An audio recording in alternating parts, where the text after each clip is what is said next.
Hello, it's Dr. Cindy with this week's Mental Health Moment. Last week I talked about common emotional reactions that occur as part of the grieving process, including denial, anger, bargaining, sadness, and guilt. Today I'm going to talk in more detail about anger. In thinking about all of our human emotions, anger may be the one that we have the most complicated relationship with. Children often get punished for their expressions of anger, particularly when it is directed toward adults, which sends the message that anger isn't okay. Yet children's anger is often reacted to with anger from those adults, making it hard to understand why it's okay for anger to be expressed by some but not by others. At the same time, boys feel a great deal of pressure to portray themselves as strong and tough when they are angry with each other, and there are severe social consequences for males who come across as being more emotionally sensitive. Additionally, we have movies and video games in which extreme expressions of anger are glorified, particularly for men. And we also have this relatively new phenomenon of social media, which has become a platform on which many people feel free to say whatever is on their mind, for good and for bad. For some, this has become an opportunity to express opinions and air grievances in a way that creates conflict and confrontation at the expense of real communication. I remember one post on Facebook a couple of years ago that I felt compelled to respond to. It essentially was a declaration of the person's right to express their feelings, no matter what, with the implication that other people were just going to have to deal with it. Now, as a psychologist, I obviously support the expression of emotions, especially as opposed to suppressing or repressing them. However, while our feelings are energy that needs to be released, we do have responsibility for how they come out. Feelings are a bodily function, and our body has all kinds of ways that it clears out what it doesn't want to keep inside. Try holding your breath and see how long that lasts. It is only a matter of time before it has to come out, and when it does, it will do so with great force. And if you've ever tried to suppress a sneeze or a cough, you know how difficult that is to do because both are natural mechanisms to discharge something that needs to be expelled. The same is true of all of our emotions, which is why it's so important to try to acknowledge and address them regularly. We can only stuff them for so long before they will insist on coming out. But just as we take care when we cough or sneeze not to spray it onto someone else, we have to learn how to not spew our anger all over other people either. Anger has the right to be heard, but not the right to hurt. I remember one morning early last year in 2020 BC, that's before COVID, I woke up feeling incredibly angry. Nothing particularly upsetting was going on in my life at that time, and nothing troubling had occurred the day before. So I had no idea where it was coming from or what it was about. It was just a heaviness that felt like every experience of anger I had ever had decided to get together and come pay me a visit. I went for my run, hoping that would help, and it did give a bit of relief, but that cloud pretty much stayed with me for the entire day. I went to bed that night hoping it would clear after some sleep, but the next morning I woke up with it again, along with excruciating pain in my back. Once again, my run did little to lift it, and as I drove to the gym, I thought about what else I might need to do in order to release those feelings. As I started to work out, I decided to let myself tell off in my head anyone and everyone that my brain thought of as having hurt me or let me down at any point throughout my entire life. So as each person came to mind, I mentally said an angry statement at them and moved on down the line until I couldn't think of anyone else. By the time I was done, the anger was gone and so was the pain in my back. But note that I didn't deal with my anger by actually tracking all those people down and airing my anger toward them. I knew the anger I was feeling was justified in the sense of being a natural reaction to how I viewed those situations when they occurred. That enabled me to accept those emotional experiences rather than trying to talk myself out of them or push them away. But that's different from me using the anger to justify confronting those people all these years later to scold them about what I think they did wrong. Since these were all emotional memories I was dealing with, I could see them from a broader perspective that allowed me to recognize that none of those people in any of those situations was actually purposely trying to hurt me, and that their behaviors were being driven by their own challenges and struggles. So the hurt and anger I was carrying just needed to be acknowledged by me and then expressed so that it could truly go away. I was careful not to search for specific incidents or replays upsetting scenes because I knew that would likely intensify rather than release my anger. Nor did I put energy into degrading or destroying the other people in my mind. While that might feel temporarily gratifying in the moment, doing so only ends up making us feel worse about ourselves and the other people and does nothing to resolve and release the hurt. An important aspect of anger to consider is that it is a secondary emotion. As a response to a challenging interaction or situation, it is triggered by feeling threatened or hurt in some way. Anger can also be the outgrowth of more chronic emotional experiences, such as depression or anxiety, that cause ongoing uneasiness, irritability, and agitation. Under the weight of these challenging feelings, even an objectively minor annoyance can be enough to trigger an angry outburst when the buildup of emotions reaches that critical level that they can no longer be contained. Anger is activating and energizing. It mobilizes us to take action and want to do something, which is why anger tends to be expressed so forcefully. But if we get caught up in anger and make that our focus, we can miss the deeper emotion beneath it that is needing attention and care in order to heal. So, venting our anger might give us temporary relief in the moment as we discharge our strong feelings while leaving what's really bothering us deep down ignored and neglected. And if our deeper hurt relates, as it often does, to feeling slighted, unappreciated, or devalued in some way by someone that we care about, coming to them from a place of anger will likely only increase rather than resolve that distance and disconnection we feel with them. One thing that can help us start managing our anger more effectively is to recognize that the hurt or threat that we perceive often comes from our interpretation of someone else's behavior. And because we tend to view situations outside of us through the lens of our emotional sensitivities, we are apt to experience those in ways that make us feel bad. That's when we end up feeling hurt or threatened in some way and react as though the person is devaluing, disrespecting, or dismissing us or treating us unfairly. Let's take a simple example as an illustration. Imagine that you are driving down the road, minding your own business, when another car comes racing up behind you and starts driving really close to your bumper. You accelerate a little, hoping to create some distance between you, but that only makes the other driver go faster as well. A little irritation starts to build inside you as you feel the driver is not staying at a respectful distance.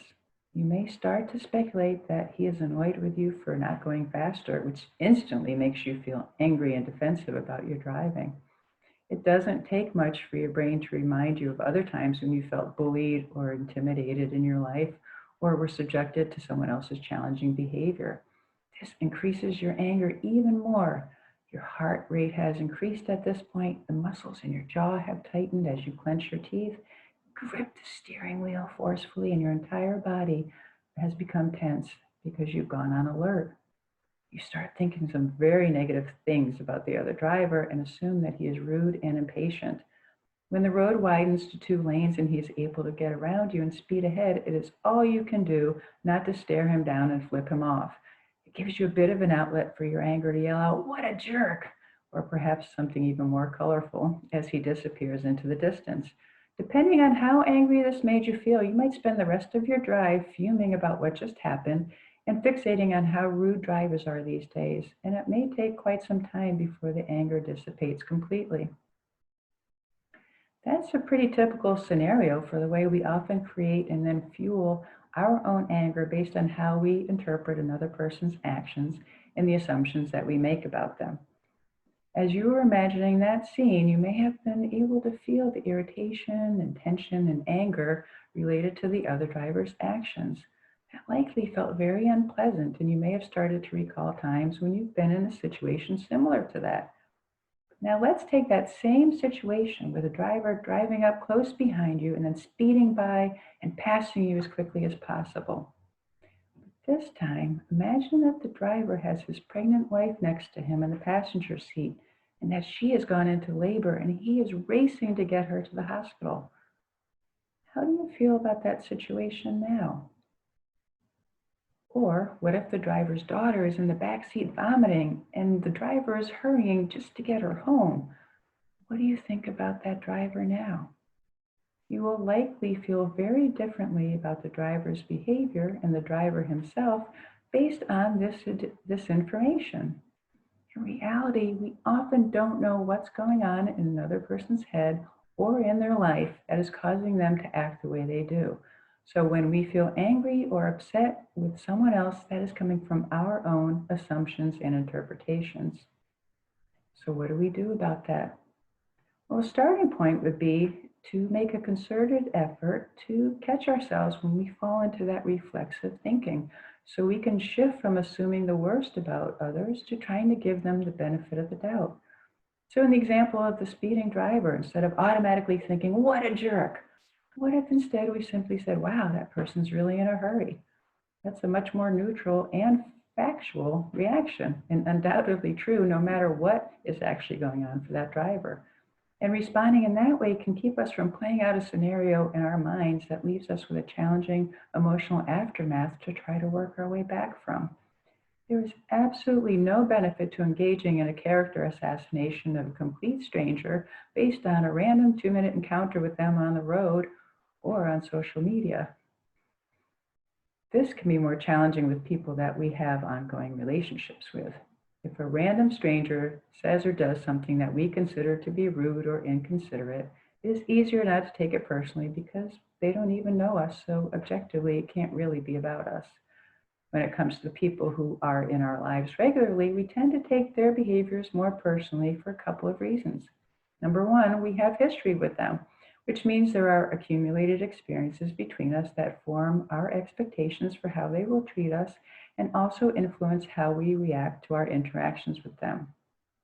Number two, because they know us, we expect them to know us. In other words, we expect people we care about to have a general understanding of what we like and don't like and to know what bothers us. By extension, we think they should never do anything on the list of things that bother me and are therefore more likely to feel hurt and offended whenever they do something on that list.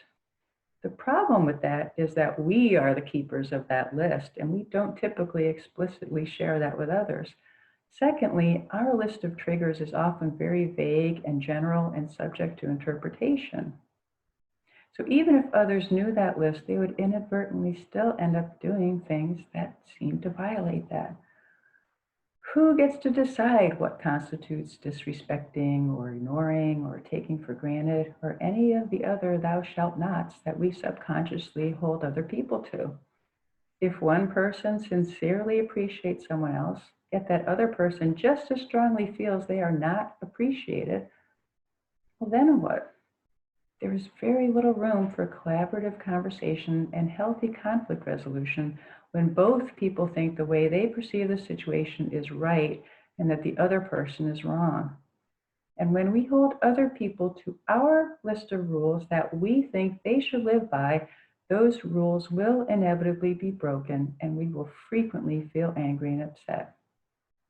I would propose that any rules to live by should be ones that we strive to hold ourselves to, not that we impose on others. The other challenging aspect of anger is that because it arises from us feeling threatened or hurt, the impulse is to hurt back. In that moment, we want the other person to feel as badly as we feel, and when we respond to that impulse, that is exactly what ends up happening. We can get so caught up in our own emotional pain and the perception that the other person has caused it that we truly can't think about or even care how our expression of anger might feel for them. But when we are in a calmer emotional space, we recognize that creating more hurt is not only counterproductive, but also potentially destructive to our relationships with others. So part of our individual responsibility is to learn that line within ourselves where the anger reaches the point that we are likely to speak or act in hurtful ways. Then when we are approaching that danger zone, we need to take steps to attend to our own anger and hurt so that we get to a level where we are able to safely engage in conversation. Ideally, we would do this before even trying to talk to the other person.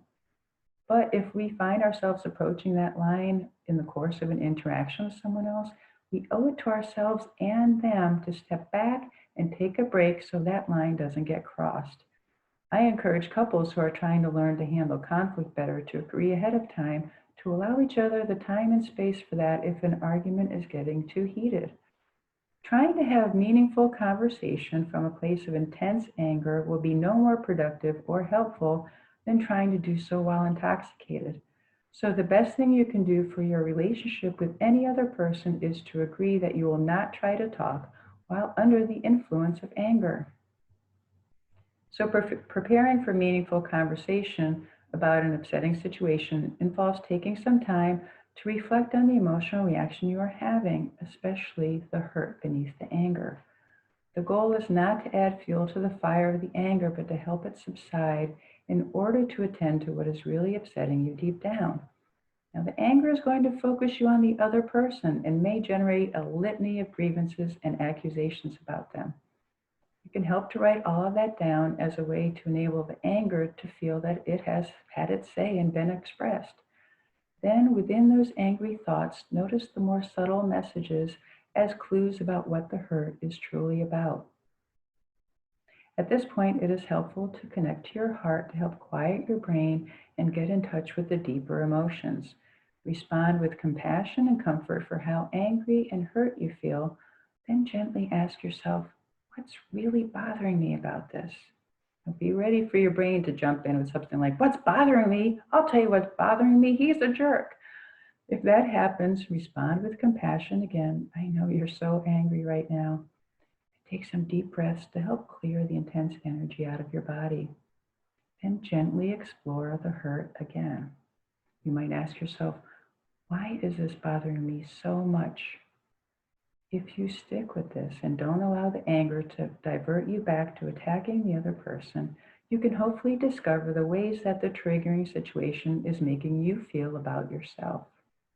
That will likely involve something related to your sense of worth, such as feeling unloved, devalued, unappreciated, disrespected, or unimportant based on the other person's behavior. Those are the feelings that will be helpful to express to the other person whenever you do have the conversation, not what a rude, inconsiderate jerk they are. But you're not ready to talk yet. First, attend to these deeper emotions yourself with care and compassion, because they are not brand new feelings that were all created by the challenging interaction you just had. They are the emotional memories of the accumulated experiences in your life that have resurfaced because the current situation reminds you of all of those other ones. That is why our reactions to triggers are so intense, because they are not only about what just happened, but also about all the other times in our lives that felt similar to that. Cleaning up that collection of emotional experiences is our work to do, even if a significant amount of those accumulated grievances are tied in with the person we are upset with. When we don't take care of that for ourselves, we inevitably end up lashing out against the other person from the full force of those unresolved feelings. When that happens, they understandably view this as an overreaction, because it is, given that it is out of proportion to whatever the triggering situation was. They will feel unfairly blamed for the strong emotional reaction you are having and will naturally want to start defending themselves. In turn, that will cause you to feel you are not being heard, and you may become louder and more adamant in order to try to prove your point. That, of course, will feel even more unreasonable to the person on the receiving end of it. It does not take long for this type of exchange to escalate to a point where both parties feel hurt and angry, and nothing is successfully discussed and resolved. I'm going to stop here for now, and we'll follow up next week with more detail on how to manage anger in conversations with significant others so that conflicts can be approached more collaboratively. Take care and have a good week.